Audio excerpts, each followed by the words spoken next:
பொன்னி வந்து அழுதபடி வந்து உட்காந்துருக்காங்க. ரொம்ப பரிதவிச்சு போயிருக்காங்க. அந்த டைமில் கரெக்டாக வந்து எல்லாருமே வீட்டுக்கு வந்துடுறாங்க. உடனே பொன்னியை பார்த்து ரொம்ப சந்தோஷமாக வந்து இருக்காங்க உஷாவோட கேங்கோ. உடனே வந்து இவளுக்கெல்லாம் எது வருமா?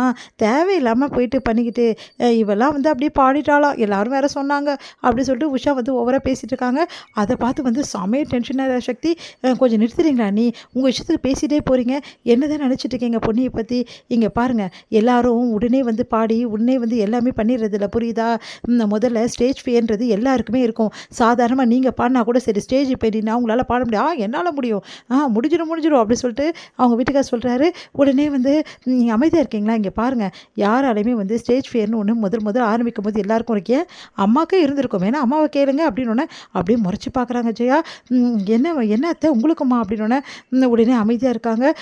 அமைதியாக இருக்கும்போது தெரியலையே அம்மாவுக்கும் இருந்திருக்கும்னு சொல்லிட்டு எல்லாருக்குமே அது வரும். அதனால் அவளுக்கு வந்தது பெரிய விஷயமே கிடையாது. ஃபஸ்ட்டு அப்படி தான் இருக்கும். அதுக்கப்புறம் கொஞ்சம் கொஞ்சமாக அவர் கண்டிப்பாக ஒரு நாள் பாடுவா, அந்த நம்பிக்கை எனக்கு இருக்குது அப்படின்னோடனே அப்படியே வந்து பார்த்துட்டே இருக்காங்க சக்தியை வந்து பொன்னி.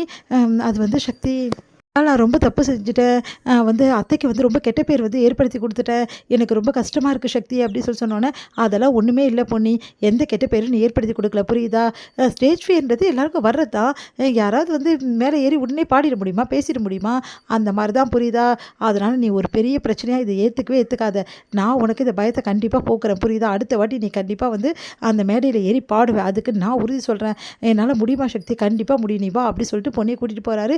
இதெல்லாம் பார்க்கும்போது ஜெயாவுக்கு செம்ம கடுப்பாக இருக்குது. அப்படியே பார்த்துக்கிட்டே இருக்காங்க. பார்த்தீங்களா இந்த சக்தியை? பொன்னியை உயர்வாக பேசுகிறதா நினச்சிக்கிட்டு வந்து நம்ம அத்தையை வந்து இப்படி பேசிட்டானே, அத்தைக்கும் பயம் இருக்கும் சொல்லிட்டானே.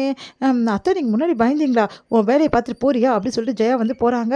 அப்படியே டென்ஷன் ஆகி இங்கே வந்து ஜெயா டென்ஷனாக உட்காந்துருக்காங்க. அப்போ வந்து அங்கே வராரு சக்தியோட அப்பா. என்னாச்சு, ஏன் ஜெயா ஒரு மாதிரி இருக்க? பொன்னி இப்படி பண்ணது உனக்கு கஷ்டமாக இருக்கா?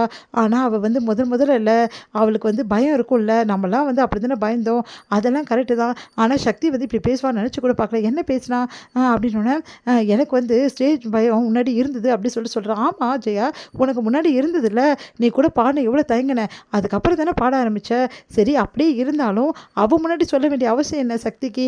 ஏன் இப்படிலாம் பண்ணுறா? என்ன ஜெயா எப்படி சொல்கிற? உனக்குன்னு மட்டும் கிடையாது, அவன் சொல்லியிருக்க மாட்டான், எல்லாருக்குமே இது இருக்கும், அதை தான் அவன் சொல்லியிருப்பான். பொன்னிக்கும் அது இருந்திருக்கு, அவ்வளோதான் வேலை, மற்றபடி எதுவுமே கிடையாது, புரியுதா? சரி, அப்போ கூட இப்போ பாடாமல் என்னை அவமானப்படுத்திட்டா, எல்லாம் முன்னாடி அசிங்கமாயிடுச்சு. என்ன ஜெயா நீ எப்படி சொல்கிற? பின்ன வேறு என்னங்க சொல்கிறது? இங்கே வந்து அப்படியே வந்து 4 வரி பாடி ஓவராக பண்ணிட்டா. நான் கூட சுதி தப்பாமல் பாடுறா, ரொம்ப நல்லா பாடுறான்னுங்க, இப்போ புரியுதுங்களா?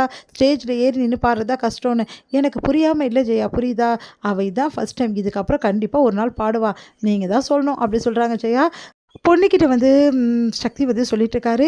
இங்கே பார் பொண்ணு, இன்றைக்கி நீ பாடலன்னு கவலையே படாத, அடுத்த வாட்டி வாய்ப்பு கிடைக்கும்போது கண்டிப்பாக நீ பாடுவ. அப்போவும் நான் இப்படி தான் சொதப்புவேன், என்னால் பாட முடியாதுன்னு நினைக்கிறேன் எல்லாரும் முன்னாடியும். நான் வேஸ்ட்டு சக்தி. யார் சொன்னது நீ வேஸ்ட்டுன்னு சொல்லிட்டு? நீயே அப்படி யோசிக்காத. இப்போ உனக்கு பாடுறதுல என்ன பிரச்சனை? அன்றைக்கி தான் கோயிலில் பாடினல, அது கண்ண முடின்னு பாடினேன், அதே மாதிரி ஸ்டேஜ்லேயும் கண்ண முடின்னு பாரு. எப்படி சக்தி ஸ்டேஜில் கண்ண முடின்னு பாட முடியும்? ஃபஸ்ட்டு அப்படி பாடு, அப்புறம் பழகணும், நல்லபடி பாடு அப்படின்னோடனே, சரி சக்தி, இதுக்கப்புறம் ட்ரை பண்ணுறேன், இப்படி தான் சிரிச்ச முகமாக இருக்கணும், பாடுறதை விட்டுறாத பொண்ணி, நீ பாடி ப்ராக்டிஸ் பண்ணிக்கிட்டே இரு, கண்டிப்பாக ஒரு நாள் ஸ்டேஜ் ஃபியர் போய் நீ நல்லா பாடுவ பாருன்னொன்னே, தேங்க்ஸ் சக்தி அப்படின்றாங்க. இது முடியுது.